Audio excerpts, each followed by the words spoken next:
Hello, everyone. My name is Pavel Zemlyansky. I'm your professor for this class. And in this video, I wanted to introduce myself and give you some initial pointers as to what to do and how to succeed in this class. So again, my name is Pavel Zemlyansky. You can call me Pavel, which is my first name, or you can call me Dr. Zemlyansky if you prefer something more formal. So it's Pavel or Dr. Zemlyansky, not Dr. Pavel. Not Professor Z, please, or anything like that. Just Pavel is fine, first name basis. I'm perfectly fine with it. I'm saying this not because I'm really touchy about how people use my name, but because it's a professional convention to learn how to address each other in these kinds of situations. So first name is fine with me. But again, if you prefer something more formal, then Dr. Zemlyansky is fine as well. So let me tell you a little bit about the class. Basically, this is, as you already know, I'm sure, a class in basic academic writing.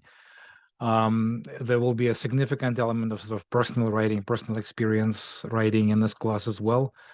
But the overall goal is to give you a sort of a basic idea about what it is that people who study at college level or beyond actually do with writing, how writing is done. And uh, getting used to the process of writing, not just sort of sitting down and cranking out one draft and sending it in, but actually taking a project and breaking it down into parts and planning and drafting and revising and doing peer review and revising again will be an important component of this class, an important learning outcome for you in this class. So you probably, like a lot of you are probably thinking, well, I'm a good writer. I did okay in high school. I don't need anything anymore.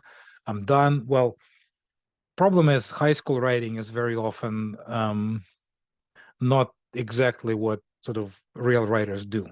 We're not going to be writing papers about literature in this class. We're not going to be writing papers about themes or characters or what does the writer mean kind of stuff. Instead, this course is more about sort of learning how to approach a writing project. Again, as I said, how to sort of plan it, how to break it down into constituent parts, how to not sort of procrastinate and wait till the last minute and sort of do things in stages. And also, very importantly, how to see writing as a means of creating knowledge. Okay, I know it doesn't mean much to you right now, but it's going to be a huge component of this class, which we'll talk about a lot. So just a couple of things quickly about how to succeed. This is an online class, obviously. There will be no face-to-face meetings, no online Zoom meetings in real time. Everything is done asynchronously, which means the Canvas website has deadlines, has assignments sequenced in a certain way. And you need to go there and do those assignments in the same order in which they are presented to you, because the sequence is important. You cannot do something that's coming up in 3 months without having done the stuff that you need to prepare for that assignment. So doing it in the same order in the modules, in the learning modules in which the assignments are presented to you, and reading all the materials surrounding those assignments is extremely important. That's the first step towards success. The second step towards success is not disappearing. I've been teaching these classes at Valencia and in other institutions for a long, long time, and I know that in these classes, the students who don't do well are the students who basically blow things off.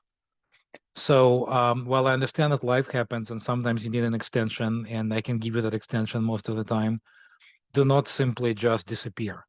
If you drop off the class for several weeks or a couple of weeks or a month or 2 months, sometimes it happens, and then reappear at the end and say, well, what can I do to pass the class? My answer will likely be not much, nothing really, because you cannot just assemble everything in one day, put it all together and send it in like a nice little envelope of assignments or package of assignments. That's not how this works. To succeed in this class, you need to be interacting with your classmates, with me, doing things gradually, little by little, learning about the process, which was something I said before.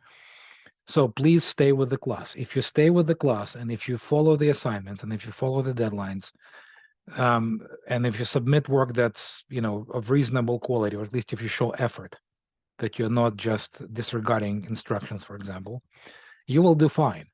I'm not saying that you will get A's, but you will at least have a very good chance of passing the class. If you don't do those things, I can almost guarantee you that you will fail. And it's not because I'm trying to fail you. It's just because by the end of the day, you will not have the points needed to get that C, which is the minimum grade to pass the class. So please stay with the class. Again, if something comes up, let me know. If you need an extension, we'll discuss it. It's probably not a problem usually, but please stay in touch. Okay.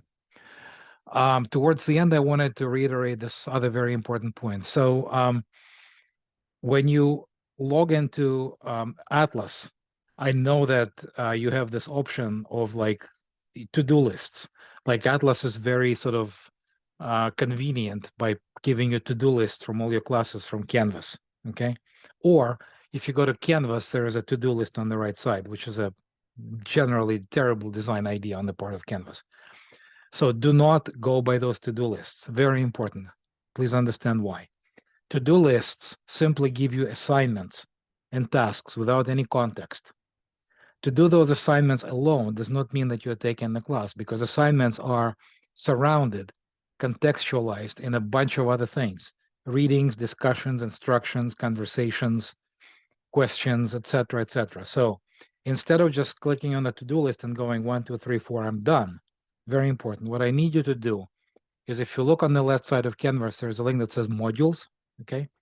Modules are components of the class that are arranged in a particular order to take you from simpler things to more complicated things, from things that you know how to do already, perhaps, to things you don't know how to do already. So I want you to follow the modules and go step by step, element by element within each module when you do the assignments, when you work on the class. Do not go by the to-do list, just disregard it. In fact, on the Canvas website, the company that makes Canvas, they've received requests from teachers for many years to remove that feature, the to-do list feature, and they haven't done it. I don't know why. It's just bad for learning to go by the to-do list, and it's very important that you do not do that. And finally, if you have any questions, there's a Q&A discussion thread. You can post them there, or if it's something that involves personal information, such as grades, or if you don't get the answer on the Q&A from anybody else, then you can email me, certainly. As I say on the front page, I will try to answer emails as fast as I can, as soon as I can. Okay. So I'll stop here because I don't want you to get bored with this video. And again, welcome to the class. I look forward to working with you, and I hope we can have a great semester together. Thanks again. Bye-bye.